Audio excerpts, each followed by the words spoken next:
Coming up on the season finale of GWeek, reporter Michael Schnell sits down with GW's students to discuss their experiences in both the Jewish and African American communities. We also take a look at GW's efforts to reduce textile waste on campus. And rapper Young Gravy joins us in the studio for a first-of-its-kind live musical performance. All this and more on GWeek.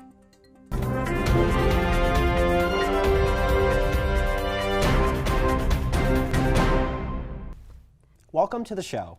I'm Ethan Evers. And I'm Vruti Venkatesan. On Wednesday, May 1st, Attorney General Bill Barr appeared before the Senate Judiciary Committee to answer questions about his handling of Special Counsel Robert Mueller's investigation. This comes just one day after the Washington Post uncovered that Mueller wrote a letter to the AG saying that Barr's letter summarizing the conclusions did not fully capture the context, nature, and substance of this office's work and conclusions. Mueller cited that the misleading nature led to the media to pursue an incorrect narrative. Barr defended his memo, explaining that it contained only accurate information. After that day of fierce Q&A, Barr announced that he would not appear for his testimony before the House Judiciary Committee on Thursday.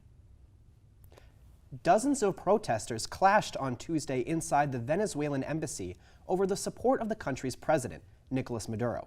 Pro-Maduro activists have camped outside the embassy for weeks in support of the controversial politician. They were met with heavy opposition when counter-protesters from the opposing party converged on them carrying flags and shouting obscenities. These protests come as Venezuelan opposition leader Juan Guaido recently called for a military uprising against the Maduro government. Fortunately, no one was hurt in the incident. May is Jewish American Heritage Month, and at GW, many students are part of the Jewish community, and some of the African American community as well. To commemorate the month, reporter Michael Schnell took a deep dive into the intersectionality of the Black and Jewish communities here on campus. May is Jewish American Heritage Month. Here at GW, the Jewish community is rather large. Of its nearly 12,000 undergrads, approximately 3,000 are Jewish. That's about 25%, according to Hillel International's College Guide. And in 2017, GW was ranked third in Hillel's top 60 private universities by Jewish population. But what makes GW's Jewish community unique is its members, some of which are part of other communities as well. Meet Noah Shufutinsky and Brittany Morgan, a sophomore and a junior, both part of GW's Jewish community and African American community. My parents always raised me to be proud of who I am and be connected to my Black heritage as well as my Jewish heritage. One way he combines these two communities is through music. A rapper who goes by the stage name Young Gravy, Shufutinsky combines his African and Jewish roots in his songs, singing about the history and the current state of the two groups. Music has been super influential, so it's a lot of Jewish music and historically Black music as well that instills those values in me. Both Shufutinsky and Morgan recognize the similarities between the two communities, mainly involving their histories. Shufutinsky thinks this relates to the fact that they are both diaspora communities. In many senses, in those diaspora communities, we have to adapt to different cultures, and I think that creates a sense of resilience among people and among communities as far as being able to adapt and still have that struggle to hold on to your roots. And I think a lot of beauty comes from that. But in Morgan's eyes, the similarities between the two groups are not all positive. To her, the most striking is the discrimination that both communities face. What both of them share is discrimination. I think the hardest part is discovering how each of them handle that type of discrimination. Yet, she does recognize that there are differences between the two. Being African American, it's more overt and in your face, whereas in Judaism, it's not everyone knows you're Jewish, so it's a little bit more hidden. But above all, the intersectionality of the Black and Jewish communities, or even any communities, allows individuals to see the world from different perspectives while still recognizing and cherishing their roots. And I think a lot of beauty comes from that as far as adopting different cultural aspects, whether they're Jews in Morocco, Iraq, Soviet Union, or Black people in the United States of America across the nation that adopt different cultural practices but still hold true to our roots. Reporting for GWeek, I'm Michael Schnell. Thanks, Michael. Young Gravy will be joining us later in the show for an exciting performance of his song, Never Again. Stay with us. Hey there, Unstoppable fans, coming at you now with a special message. If you didn't catch our last show, you may not be aware, but my longtime co-anchor Cole Anschustige has decided to move on to bigger and better things in the medical field. We'd like to thank him for his longtime service, but never fear. As you can see, I've got my new co-anchor Isabel standing next to me here, who we think is going to bring a different flair to the show. Thanks, Sean. Make sure to check out our show coming up later this March.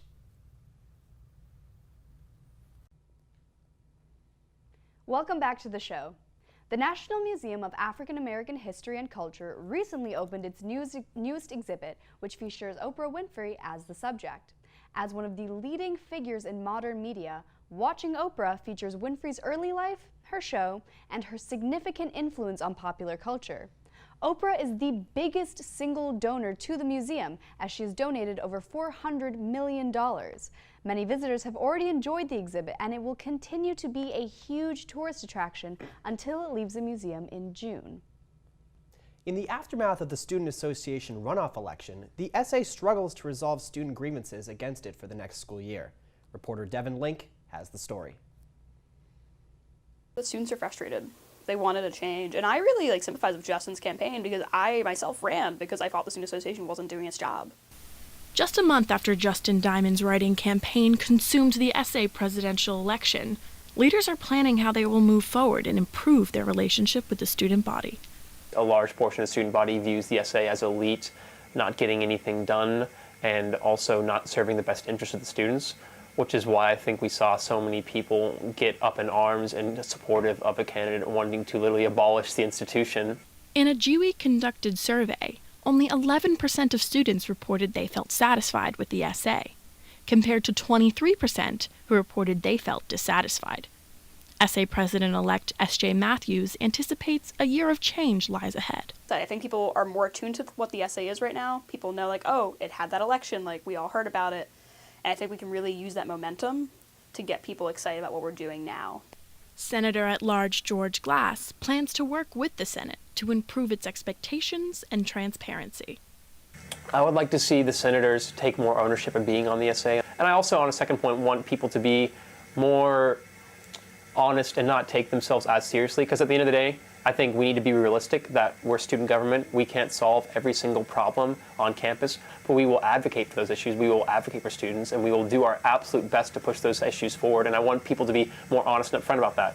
A problem that people see is that people run these campaigns and they say we're going to solve this and that and this and that, and it never comes to fruition. So I think it's important that we're honest about what we can actually do. Glass points to Diamond's successful campaign as proof of weakness in the SA's relationship with GW students. I think whether we liked the campaign or not from Justin Diamond, I think we can recognize that there are problems, and there's a reason why he got more than a third of the student body to vote for him in that final runoff. There's a reason why 1,300 students had the ability to literally go in and physically write him in, which honestly is a lot harder than just clicking someone's name on the ballot. And I think that everyone knows that we do have an onus this year to kind of try and rewrite the way that people see the SA. After Diamond's controversial campaign and election into the Senate, many members of the SA are tentative to work with him. I absolutely think that some people in the Senate will still feel that resentment towards him, but I think overall, as the year goes on, we'll find that the working conditions to be fine. Matthews believes Diamond's presence could be a catalyst in making needed change. I think the pressure's on now to act, to make sure that he is working to improve the Student Association and not adding to the problems. Thanks, Devin. The Student Association released a statement proposing a reduction of extra charges on campus. The proposal includes reducing the cost of printing and renting student spaces, as well as providing 24 free loads of laundry to each student. The movement must be approved by the Board of Trustees next month in order to pass. April 22nd was Earth Day, and GW celebrated with the annual Earth Day Fair. Reporter Zalana Lee looked back at GW's sustainable practices and waste management on campus. Take a look. This Earth Day, I am in Kogan Plaza, and we are discussing waste management and sustainability around campus. Our theme of Earth Day Fair is zero waste because we want to make sure that GW is reducing, reusing, and recycling. One particular area that's really important to think about is clothing waste. We're encouraging students across the university to, instead of throwing away their unwanted clothing and other textiles, to donate them or recycle them. While GW has made a lot of progress on sustainability, from reducing our energy consumption to ensuring that our landscaping considers biodiversity and the local ecosystem, there's a lot of work to be done. While GW has many efforts to reduce waste, a large amount of waste on campus comes from visitors and tourists because of the urban location. There is not a defined amount of waste produced by GW, but we can do more to reduce our waste. I would say making sure that students just know that we have composting on campus. So we have a collection that happens every Friday in Kogan Plaza. So students have a really easy and simple way to get rid of their compost waste. And I think that a lot of times GW students don't understand why we can't just have composting bins around on campus, but it's a lot more complicated than it may seem. Remember that textiles are not trash. To keep their clothing and other textiles like sheets and towels out of the trash can, please donate or recycle that items, and you can do that by putting them in the donation bins found in residence halls across campus. We don't have a dining hall on campus, so it's kind of hard to centralize efforts like composting and recycling efforts. One thing we have been working on is educating people about proper recycling and trash. Please remember that if you're not sure if something is recyclable or not, when in doubt, throw it out. Earth Day is our celebration of the Earth, and I think it's a great opportunity for the GW community to come together and share what they're doing to impact the planet. For GWeek, I'm Zalana Lee. Thanks, Alana. We'll be right back.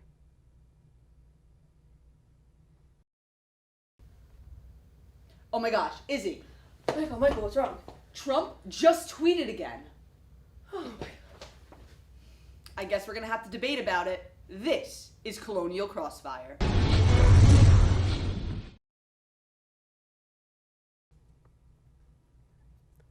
Welcome back to the show.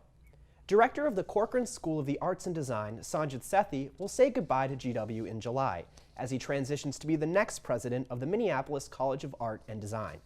Much of the transformation of the Corcoran from solely an art school to a major research institution can be attributed to Sethi's 4-year leadership. Not only did he oversee the merger with the Corcoran and the Columbian College of Arts and Sciences, but he is responsible for launching new course offerings in the interest of Corcoran's diverse student body. The Secretary of the Navy has nominated Rear Admiral Sean S. Buck to be the next superintendent of the U.S. Naval Academy. The Admiral holds a master's degree in international security policy from GW in 1992. If he's accepted by Congress, he will become the 63rd superintendent of the Naval Academy and receive a promotion to a 3-star general. The GW debate team recently was named the 3rd best team in the nation. This team has been traveling every weekend along the East Coast competing in American Parliamentary Debate Association tournaments, and as of April 25th, they have been ranked just behind Yale and Harvard. According to an interview with GW Today, the team prides themselves in their diversity and their acceptance efforts they've aimed to create. They're also a no-cut team that accepts anyone, which is unlike many of the other top-ranked teams. Last Saturday, students filled the Smith Center for the annual Spring Fling concert. Reporter Alex Lavin took a look at how this highly anticipated event is organized. Take a look. I'm here at GW Spring Fling, an annual concert held by the school's program board. This year, 2 artists are taking the stage in front of a nearly sold-out audience: Black Bear, an R&B singer, and Griffin, an EDM DJ. I got an inside scoop with the school's program board as to how a huge event like this gets organized and why the Spring Fling continues to be a success year after year. This year's Spring Fling concert saw a number of changes from Spring Fling events of the past. One major change was the decision to make a 2-part Spring Fling, starting with a pre-fling featuring a number of student bands, singers, and dance groups at University Yard. Unfortunately, this concert was canceled due to inclement weather. We thought there's so many people that are interested in this, might as well do an entire day dedicated to just student performances, because we have so much amazing student talent on campus. That'd be a really good way to really showcase that and bring the student body around other members of the student body that are very talented and that are very dedicated to their craft. Another major change was the decision to move the main concert into the Smith Center instead of the typical location of University Yard. Part of it was moving it indoors for a weather reason, as well as the type of show we wanted to do. Doing like an EDM pop type show just tends to be better well received in a stadium. The program board is unique in its positioning to plan for the entire student body. We don't just plan for one or two communities or one or two groups of people. We plan for everybody. And because of that, we drive all of our planning with the idea that it's for everybody, to make it as accessible, as inclusive, and just as welcoming for everyone that may not particularly have a group they might belong to. The opening act, Griffin, took the stage at 8 p.m. The DJ and producer played electronic covers of popular songs like Ariana Grande's Thank You Next and The Killers' Mr. Brightside. The crowd was hyped by the bright lasers and special effects throughout the show. Later, the popular R&B singer Black Bear took the stage, where he performed a number of hits, including his popular single, Do Re Mi. We decided to go because we actually really love Black Bear. One of our favorite songs is Do Re Mi, right? And we hope that they get to play it today. It's a lot of enthusiasm, a lot of energy. We see a lot of people, I don't know if you get to see, but a lot of people standing up and jumping up and down. It's awesome. It's a lot of stress relief before finals, so a lot of people can just cool down and just enjoy their times before they actually have to start grinding. It clearly takes lots of hard work and energy in order to pull off an event of this magnitude. Unfortunately, we'll have to wait another year in order for the next Spring Fling to roll around. But in the meantime, the GW Program Board will continue working very hard to pull off exciting events for the GW community to enjoy. Reporting for GWeek, this is Alex Lavin. Back to you in the studio. Thanks, Alex. So this year there was actually supposed to be a pre-Spring Fling, you knew this, before Spring Fling. It was the first of its kind. They were supposed to announce the final performer, which ended up being Black Bear. But they had this really cool thing scheduled, and it actually got canceled due to bad weather. Yeah, it's such a shame. There were so many great student performers lined up for the event. I really wish I could have gone to see it. One of the great student performers that was supposed to perform was actually Young Gravy, and he is going to be joining us in studio next. Very exciting. We'll be right back. Sup? If you like what you see, log on to GW-TV.com and all your dreams will come true, assuming your dreams are to watch more GW TV episodes. Hey, if you like what you see, log on to GW-TV.com and catch all the latest episodes of your favorite GW TV shows.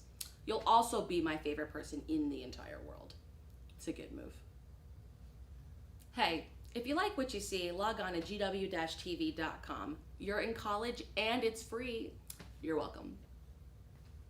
I'm Hannah Sessler, and you can watch District Debrief right here every day on GW TV. And now, for a special performance of Never Again from his 2018 EP Ethnic, ladies and gentlemen, Young Gravy.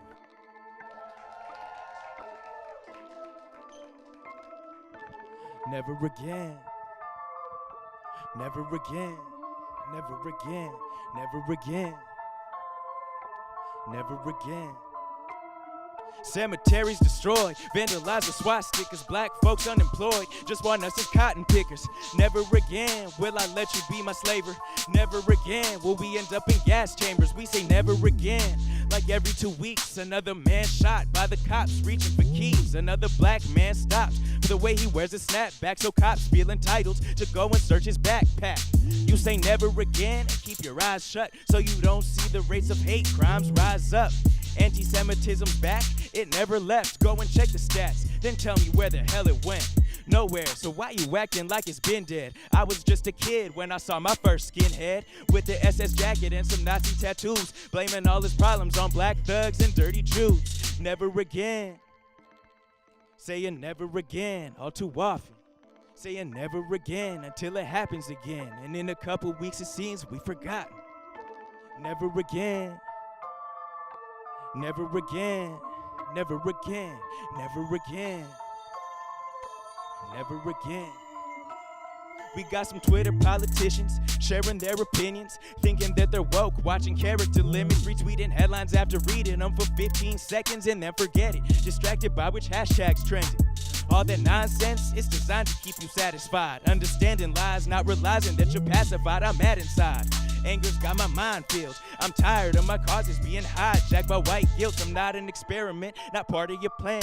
I'm not here to absolve you of all the blood on the hands of your ancestors who took my people's land. The manifestors making fake borders cut through the sand, easily planting seeds and causing division, convincing our women their hair needs chemical fixing, keeping us at odds, occupied by colorism, not acknowledging that this is how they got us to begin with. Never again. Say it never again, all too often. Say it never again until it happens again. And in a couple weeks it seems we've forgotten. Never again. Never again.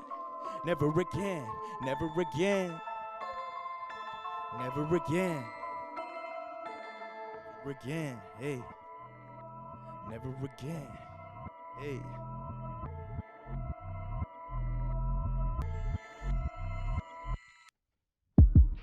I might jump off this ship. I don't even know if I can swim. It's hard for me to breathe. I can't get these shackles off my feet. Gas coming in from the ceiling. In my lungs I lost all feeling. Can't possibly escape. I got this pain running through my veins. My genetic memory is telling me to be vigilant, sending me messages warning me about the ignorance, reminding me I come from a long line of survivors. I'm why they sacrifice, so I know just what I'm alive for. From pogroms to the Holocaust, robbed of culture and bondage, bomb threats in my synagogues, lynchings and prison lockups. Never again is what we say all too often. I say never again because this pain can't be forgotten. Never again. Thank you.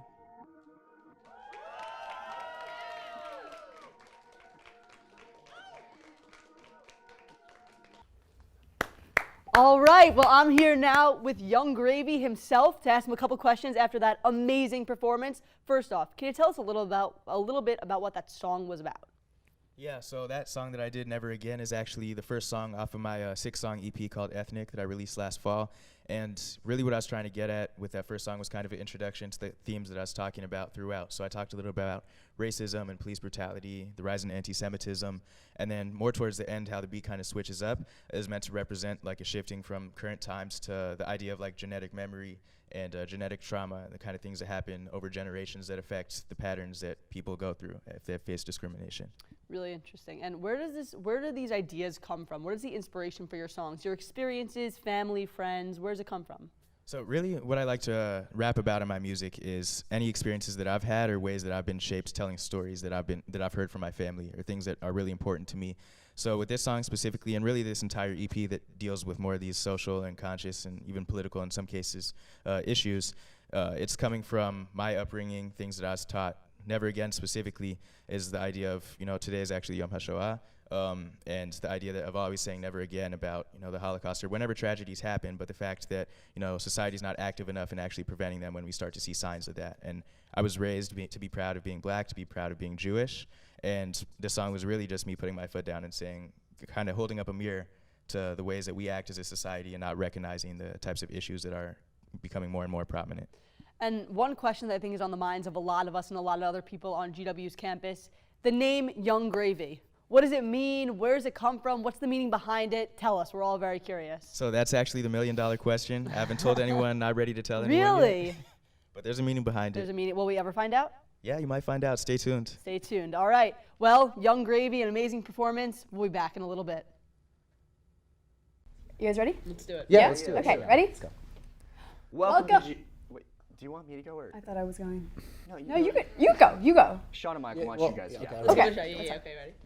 Welcome to GW. I thought I was supposed to I start. thought I was gonna go first. I thought.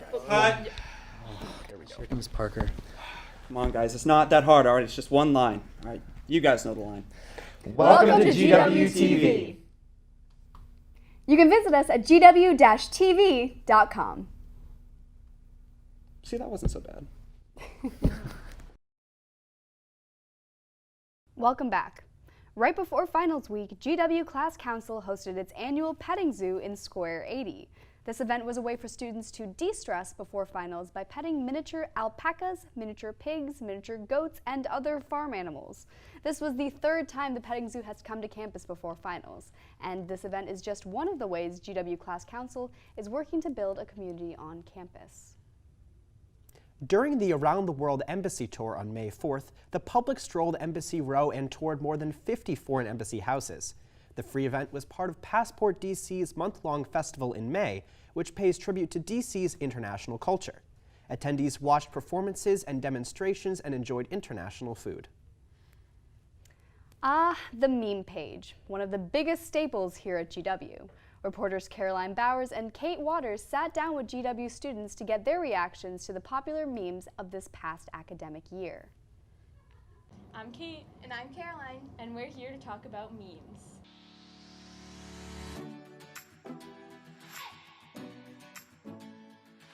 The earliest one that I really liked was by my good friend and fellow moderator, Georgia Perolsky. She said, if my girl and Deli Boy both drowning, catch me at my girl funeral with a bacon, egg, and cheese. And so that one was really funny. I can read it. I'm a grandma, so I don't understand memes, but You don't yeah. understand this? Wait, okay. It says, remember ladies, he's not your Prince Charming if he doesn't make sure you know that you're his princess. It's Deli Boy. It's Deli Boy. You've been to the deli? Do you know who the Deli Boy is? I know that he's a thing, Yeah. and I've been to deli. I didn't know. He's cuter without the hat. that Also, that I'm like was- literally afraid to make eye contact with him because he's always in there. And I'm He's like, just I like, can't, you're like, too did you important. guys ever watch Degrassi? No. A GW present on a showcase of the student dining experience. Admitted. Yes, I did see this one, and it made me. Yes, Yeah, it's so this, fun. this meme had me like cracking up. I give this meme a 10 out of 10 for how relatable. Me too. Oh my gosh. It's the GRU template where he has a master plan, and then it doesn't pan out in the way he intends it to. This is definitely a good meme. I'm gonna say in terms of its comedic value, this meme is a 10. It's well edited as well. You know what? This meme's a 10. This is a good meme. Becoming an ESIA senator was definitely a good end to this story, to this saga. Justin Diamond, infamous post, Gelbuck's endorsement secured. That's the tea. And then he got in trouble. That was You know fake. the story? No, it wasn't fake. Does this count as a meme? So we're all really proud of our massive impact that we were able to have on the democratic process in our little microcosm of a society here at GW. And while there's been some drama surrounding all those things, it's very fun, and I think overall we've tried to keep the idea of let's have a good time, and you know, that is at the center of all of our actions. It's just, is this fun, yes or no? If it is, why not? Abolishing the essay, and then having future essay election scandals for meme content. A, not a scandal, legitimate candidacy. B, I understand the sentiment of wanting future meme content. That's definitely a priority, and I assure you abolishing the essay would be, I would leave in place memes. I would not abolish memes with it. GW students when they step off campus. Mommy, why does that man have wires on his AirPods? Come on, kids, this neighborhood isn't safe. And then it's fishes from SpongeBob with AirPods in. Fish? Yeah. Wow. What do you call a fish with no Again, eyes? I don't, I'm dumb. What do you call a I fish with can't no say. eyes?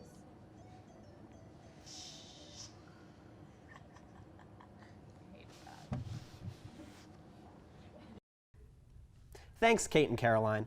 The 8th annual Running of the Chihuahuas took place on May 4th at the Wharf on District Pier. The celebration included a beer garden, DJ, and of course, 128 running Chihuahuas. The event benefits Rural Dog Rescue, a nonprofit that aims to help the lives of dogs in shelters. Well, I'm very excited to see that next year. Definitely. And now comes a sad moment for Ethan and me. This is actually our last shows. Come the fall, 2 new and familiar faces will be taking our place as anchors, and we could not be more excited. Joining us now is one of the anchors for GWeek next year, Jessica Nix. Thank you so much. I'm Jessica Nix, a rising sophomore from Columbus, Georgia, majoring in political communication, and the upcoming creative director for GWTV. I could not be more excited to be an anchor for GWeek this fall, and I cannot wait to work with Julia and continue to grow this organization. Julia could not be here tonight as she is actually studying abroad in London, but she recorded this video for you guys to get to know her. Check it out. My name is Julia Albert, and I'm from outside of Boston, Massachusetts. I'm a journalism and mass communication major, and I've spent this past semester studying abroad in London. I'm very excited to be returning to GW in the fall, and I can't wait to be one of your anchors for GWeek. And I would just like to add that being an anchor this year has been one of the great joys of my life. Unlike Rudy, I am not graduating this year, and although I won't be behind this desk next year, I'm still so excited to help out with the show in a number of different ways. This show could not have happened every month without our amazing staff of producers, reporters, and behind-the-scenes people. You guys are all amazing, and I can't wait to see what awesome thing you guys come up with next year. So, thanks again from the bottom of my heart. Well, it's been an amazing 4 years, and I could not be more proud of this organization.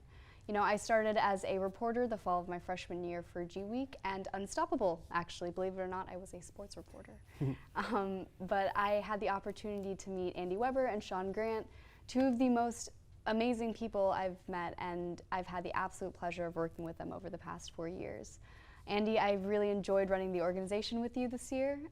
Your dedication to GWTV is unparalleled. And I am so excited to see what you do in Peoria this year and just in life. I have to thank GWTV immensely, because without which I would not have met Sean Grant. Again, one of my favorite people here at GW. I am so grateful for all of the dinners and life chats we've had over the past 4 years, as well as the ones to come. Matt Kerwin and Jillian Horn, thank you so much for your honest advice and support these past few years. I know Jillian is smiling because she's in studio with me now and I can see her in my peripheral vision. But I value it more than you guys realize, and I value you guys very much. Ethan, Michael, and Devin, thank you all so much for your unwavering dedication. You guys were really staples in the show and have been such a great role model to all of our new additions. Caitlin Hartman, you have also been such a rock in the show in the past year, and I appreciate everything you've done in the show and for the organization. I couldn't have asked for a better AP. Doug, you've always been there for everyone at GWTV whenever we need it, and you've stayed way past when you should, helping us kind of get this organization moving. And we really appreciate you here, and thank you so much for that. And finally, our amazing GWeek staff, eBoard, and the rest of the organization. We were so lucky to have such a dedicated and driven group of reporters and producers. You're all so talented, and I really have no worries about you guys in the future. You're gonna do really well. GWTV has undoubtedly been my favorite thing here at GW, and I can't thank you enough for making it such a wonderful experience and a hell of a last year. Verdi, I speak for everyone at GWeek and at GWTV when I say that you've brought such a special energy and passion to this organization, and you're really going to be missed dearly. Thanks to your leadership and dedication over the past 4 years, we have been able to do some truly amazing things here at GWTV, and we are so lucky to have been part of your team for the entire time. We're sad to see you leave, but we also know that we know you're going to do amazing things in the future and wherever life takes you. Thank you. I really appreciate that, guys. Well, that's the end of our show. Thanks for watching. For more GWeek, you can catch us online at gw-tv.com. You can also check us out on any of the social media you see below. And remember, GWeek is always looking for more journalists to join our show, and we are an equal opportunity organization. So if you are interested, please email gwtelevision@gmail.com. That's all for this episode and this season. And as always, we'll see you around campus.